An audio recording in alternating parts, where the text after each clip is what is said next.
ಎಲ್ಲ ಮಾಧ್ಯಮದ ನಮ್ಮ ಸ್ನೇಹಿತರಿಗೆ ಅತ್ಯಂತ ಪ್ರೀತಿಯಿಂದ ಧನ್ಯವಾದ ಮತ್ತು ನಮಸ್ಕಾರ ನಾನು ಹೇಳ್ತಾ ಇದ್ದೀನಿ. ಇವತ್ತು ಇದ್ದಿದ್ದ ಪ್ರೆಸ್ ಕಾನ್ಫರೆನ್ಸ್ ಬೇರೆ, ಆದರೆ ರಾಜಕೀಯ ಏನು ಡೆವಲಪ್ಮೆಂಟ್ ಬೇರೆ ಆದ್ದರಿಂದ ಅದನ್ನು ಚೇಂಜ್ ಮಾಡಿದ್ವಿ. 26 ಪ್ರೆಸ್ ಕಾನ್ಫರೆನ್ಸ್ ಇದೆ. ದಯವಿಟ್ಟು ಎಲ್ಲರೂ ತಪ್ಪದಂಗೆ, ಅದು ಇಡೀ ರಾಜ್ಯದಾದ್ಯಂತ ಭಾರಿ ದೊಡ್ಡ ಪ್ರೋಗ್ರಾಮ್ಗಳಿದ್ದಾವೆ, ಅದನ್ನು 25-26 ಮಾಡ್ತೀವಿ. ದಯವಿಟ್ಟು ತಪ್ಪಿಸ್ಕೊಂಡು ಅವತ್ತೆಲ್ಲ ಬರಬೇಕು. ಮಾಧ್ಯಮದ ಮಿತ್ರರೇ, ರಾಜ್ಯದಲ್ಲಿ ರಾಜಕೀಯವಾಗಿ ಅತ್ಯಂತ ಕೆಟ್ಟ ವಾತಾವರಣ ಆರಂಭ ಆಗಿದೆ. ಸಂವಿಧಾನವನ್ನು ಕಾಯಬೇಕಾದಂಥ, ಉಳಿಸಬೇಕಾದಂಥ, ರಕ್ಷಿಸಬೇಕಾದಂಥ ರಾಜ್ಯಪಾಲರೇ ಸಂವಿಧಾನವನ್ನು ತೇಜೋವಧೆ ಮಾಡುವಂಥದ್ದು, ಕಗ್ಗೊಲೆ ಮಾಡುವಂಥ ಕೆಲಸವನ್ನು ಮಾಡ್ತಾ ಇದ್ದಾರೆ. ರಾಜ್ಯಪಾಲರು ಬಿಜೆಪಿ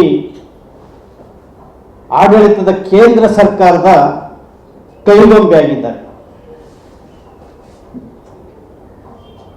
ಖಾಸಗಿ ದೂರಿನ ಮೇಲೆ ಪ್ರಾಸಿಕ್ಯೂಷನ್ ಅನ್ನ ಅನುಮತಿ ಕೊಟ್ಟಂತ ರಾಜ್ಯಪಾಲರು ನಿಜವಾಗ್ಲೂ ಇದು ತುಂಬಾ ನಾಚಿಕೆಗೇಡಿನ ಮತ್ತು ಅನೇಕ ಅನುಮಾನಗಳಿಗೆ ಎಡೆ ಮಾಡಿಕೊಟ್ಟಂತಹ ಸನ್ನಿವೇಶವನ್ನು ಕಾಣಬಹುದಾಗಿದೆ. ಏನು ಖಾಸಗಿ ದೂರಿನ ಮೇಲೆ ಒಬ್ಬ ರಾಜ್ಯದ ಮುಖ್ಯಮಂತ್ರಿ ಮೇಲೆ ಪ್ರಾಸಿಕ್ಯೂಷನ್ಗೆ ಅನುಮತಿಯನ್ನ ರಾಜ್ಯಪಾಲರು ಕೊಡ್ತಾರೆ, ಇದು ರಾಜಕೀಯ ಪ್ರೇರಿತ ಮತ್ತು ಸಂವಿಧಾನ ವಿರೋಧಿ ಧೋರಣೆ ಅಂತ ಹೇಳಿ ರಿಪಬ್ಲಿಕನ್ ಪಾರ್ಟಿ ಆಫ್ ಇಂಡಿಯಾ ಖಂಡಿಸ್ತಾ ಇದೆ. ಈಗಾಗಲೇ ಬಿಜೆಪಿ ಕೇಂದ್ರ ಸರ್ಕಾರ ಮೋದಿಜಿಯವರ ಮತ್ತು ಅಮಿತ್ ಶಾ ಅವರ ನೇತೃತ್ವದಲ್ಲಿ ನಿರಂತರವಾಗಿ ಅಭಿವೃದ್ಧಿ ಕೆಲಸ ಮಾಡೋದು ಬಿಟ್ಟು ದೇಶವನ್ನ ಅಭಿವೃದ್ಧಿಯೆಡೆಗೆ ಕೊಂಡೊಯ್ಯೋದು ಬಿಟ್ಟು ಬರೀ ದ್ವೇಷ ಮತ್ತು ಸೇಡಿನ ರಾಜಕಾರಣವನ್ನ ಮಾಡ್ತಾ ಇದೆ. ದೆಹಲಿ, ಜಾರ್ಖಂಡ್, ಕೇರಳ, ಪಶ್ಚಿಮ ಬಂಗಾಳ, ತಮಿಳುನಾಡು ಅನೇಕ ಕಡೆ ಬಿಜೆಪಿಯೇತರ ಸರ್ಕಾರಗಳಿರೋ ಕಡೆ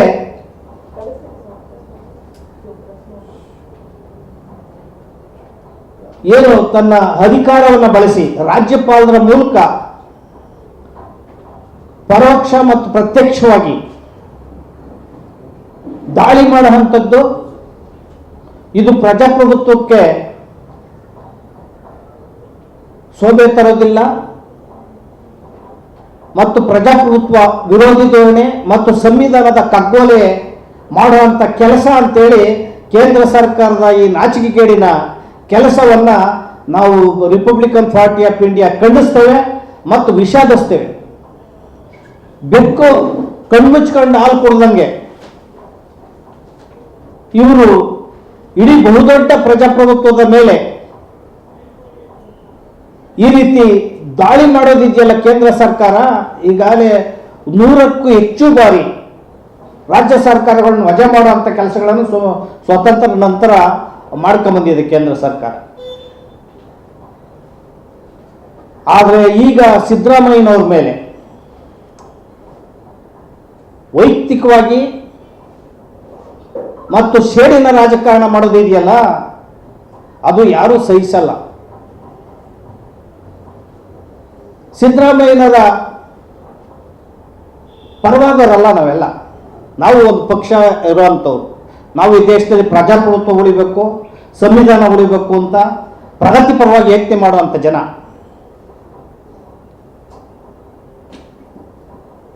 ಸಿದ್ದರಾಮಯ್ಯನವರು ಅವರು ಏನೇ ತಪ್ಪು ಮಾಡಿದ್ರು ರಾಜಕೀಯವಾಗಿ ವಿರೋಧ ಮಾಡಿ ಕಲಾಪದಲ್ಲಿ ಪ್ರಶ್ನೆ ಮಾಡಿ, ಮಾಧ್ಯಮಗಳಿದೆ ಮೌಲ್ಯಾಧಾರಿತವಾಗಿ ಪ್ರಶ್ನೆ ಮಾಡಿ. ಅದು ಬಿಟ್ಟು ವಾಮ ಮಾರ್ಗದಿಂದ ಅಧಿಕಾರವನ್ನು ಕಬಳಿಸೋದಕ್ಕೆ ಮತ್ತು ಮತ್ತೊಬ್ಬರು ತೇಜವಾದ ಮಾಡೋದಕ್ಕೆ ಅಪರಾಧಿ ಸ್ಥಾನದಾಗೆ ನಿಲ್ಲಿಸೋದಿದೆಯಲ್ಲ, ಇದು ದೇಶಕ್ಕೆ ಮತ್ತು ರಾಜ್ಯಕ್ಕೆ ಒಳ್ಳೆಯದಲ್ಲ. ದೇಶವನ್ನ ಕಟ್ಟುವಂಥದ್ದು, ರಾಜ್ಯವನ್ನ ಕಟ್ಟುವಂಥ ಕೆಲಸ ಆಡಳಿತ ಪಕ್ಷದ ಕರ್ತವ್ಯವೂ ಹೌದು, ಮತ್ತೆ ವಿರೋಧ ಪಕ್ಷಗಳ ಕರ್ತವ್ಯವೂ ಕೂಡ ಹೌದು.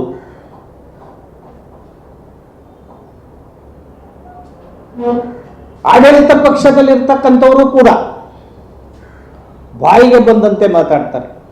ವಿರೋಧ ಪಕ್ಷದವರು ಸಹ ತುಂಬ ವಾಚಾಮಗೋಚರವಾಗಿ ಮಾತುಗಳನ್ನು ಆಡ್ತಾರೆ. ಇಂಥ ಮಾತುಗಳನ್ನು ನಾವು ಅನೇಕ ಮುಖ್ಯಮಂತ್ರಿಗಳನ್ನು ನೋಡಿದ್ದೀವಿ.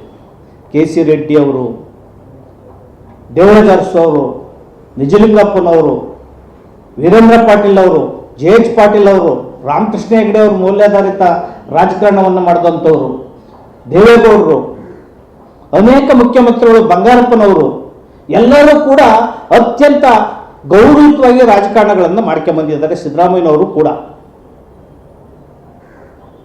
ಆದರೆ ರಾಜಕೀಯವಾಗಿ ಎದುರಾಳಿಯನ್ನು ಎದುರಿಸಬೇಕೇ ವಿನ ನೀವು ಸಂವಿಧಾನದ ವಿಧಿಗಳನ್ನೇ ಬಳಸಿಕೊಂಡು ಪ್ರಾಸಿಕ್ಯೂಷನ್ಗೆ ಅನುಮತಿ ಕೊಡೋದು, ಮತ್ತೆ ತೇಜೋವಧೆ ಮಾಡುವಂಥದ್ದು, ಕೆಸರೆಚ್ಚಾಡುವಂಥದ್ದು, ಇದು ವಿರೋಧ ಪಕ್ಷ ಆಡಳಿತ ಪಕ್ಷಗಳು ಎರಡೂ ಕೂಡ ಒಬ್ಬರನ್ನೊಬ್ಬರು ಬೆನ್ಕಿ ಹರ್ಕೊಂಡು ಬಟ್ಟೆ ನಿಚ್ಕೊಂಡು ಬೆತ್ತಲಾಗ್ಯವ್ರೆ. ನೀನಿಷ್ಟು ತಿಂದೆ, ನೀನಿಷ್ಟು ತಿಂದೆ, ನೀನು ಭ್ರಷ್ಟಾಚಾರ ಮಾಡಿದೆ, ನೀನು ಭ್ರಷ್ಟಾಚಾರ ಮಾಡಿದೆ, ಈ ರೀತಿಯ ರಾಜಕಾರಣ ಮಾಡಿದೆಯಲ್ಲ, ಇದು ಇಡೀ ರಾಜಕಾರಣಕ್ಕೆ ಕೆಟ್ಟ ಹೆಸರು ಬರ್ತದೆ. ರಾಜಕಾರಣಿಗಳನ್ನು ನಿಮ್ಮನ್ನ ಜನ ತುಂಬ ಕೆಟ್ಟದ್ದಾಗಿ ಅಗೌರವವಾಗಿ ನೋಡ್ತಾರೆ. ಇದು ಒಳ್ಳೆಯದಲ್ಲ ಅನ್ನೋ ಮಾತನ್ನು ಹೇಳೋದ್ರ ಮೂಲಕ ಎಲ್ಲ ಕಡೆ ಮಳೆ ಬಿದ್ದಿದೆ. ಅನೇಕ ಜನರುಗಳು ಕೊಚ್ಕೊಂಡು ಹೋಗ್ತಾ ಇದ್ದಾರೆ, ಜೀವಗಳ ಹಾನಿ ಆಗ್ತಾ ಇದೆ, ಮನೆಗಳು ಬಿದ್ದು ಹೋಗ್ತಾ ಇದೆ. ಗುಡ್ಡಗಾಡುಗಳಲ್ಲಿ ವಾಸ ಮಾಡುವ ಸ್ಥಿತಿ ಅಂತೂ ಕೇಳಾಗ್ಲಕ್ಕಾಗಲ್ಲ. ಈ ಸಂಕಷ್ಟಕ್ಕೀಡಾದಂಥ ರೈತರು ಜನಗಳ ಸಂಕಷ್ಟಕ್ಕೆ ಬರಬೇಕೇ ಆಡಳಿತ ಪಕ್ಷಗಳು ಮತ್ತು ವಿರೋಧ ಪಕ್ಷಗಳು ರೈತರಿಗೆ ಬಿತ್ತನೆ ಬೀಜ ಕೊಡುವಂಥದ್ದು, ರಸಗೊಬ್ಬರ ಕೊಡುವಂಥದ್ದು, ವಿದ್ಯಾರ್ಥಿಗಳಿಗೆ ಓದೋದಕ್ಕೆ ಸಹಾಯ ಮಾಡುವಂಥ ಕೆಲಸಗಳನ್ನು ಮಾಡಬೇಕಾದಂಥ ಸರ್ಕಾರ ಅಧಿಕಾರದ ದಾಹಕ್ಕೋಸ್ಕರ ತೀವ್ರ ಭ್ರಷ್ಟಾಚಾರದಲ್ಲಿ ವಿರೋಧ ಪಕ್ಷನೂ ತೊಡಗಿದೆ, ಆಡಳಿತ ಪಕ್ಷನೂ ತೊಡಗಿದೆ.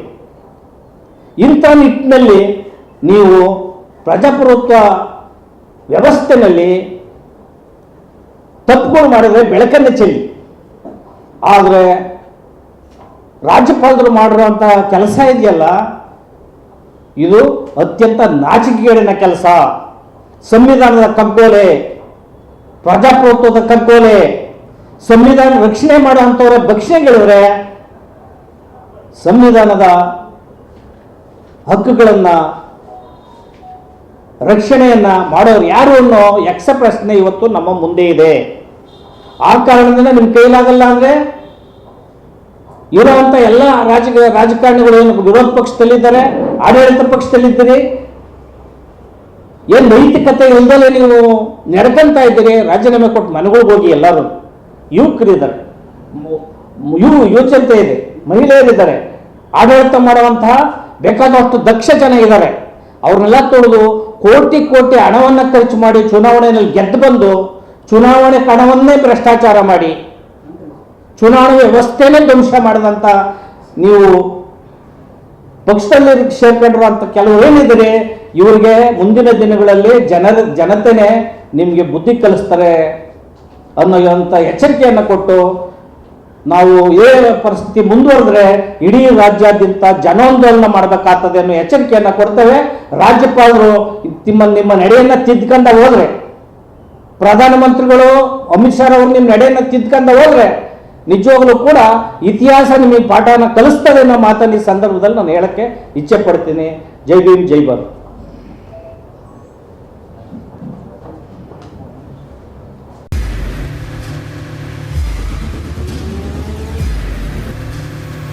ಪ್ರಜಾಮಾರ್ಗ ನ್ಯೂಸ್, ಇದು ಜನಸಾಮಾನ್ಯರ ಧ್ವನಿ. ನಮಸ್ಕಾರ. ನೀವು ನೋಡ್ತಾ ಇದ್ದೀರಾ ಪ್ರಜಾಮಾರ್ಗ ನ್ಯೂಸ್. ರಾಷ್ಟ್ರದ ರಾಜ್ಯದ ರಾಜಕೀಯದ ಬಗ್ಗೆ ಹೆಚ್ಚಿನ ಸಿನಿಮಾ ಅಪ್ಡೇಟ್ಗಳಿಗಾಗಿ ಫಸ್ಟ್ ಲೈಕ್ ಮಾಡಿ, ಸಬ್ಸ್ಕ್ರೈಬ್ ಆಗಿ, ಹಾಗೆ ಫಾಲೋ ಕೂಡ ಮಾಡಬೇಕು.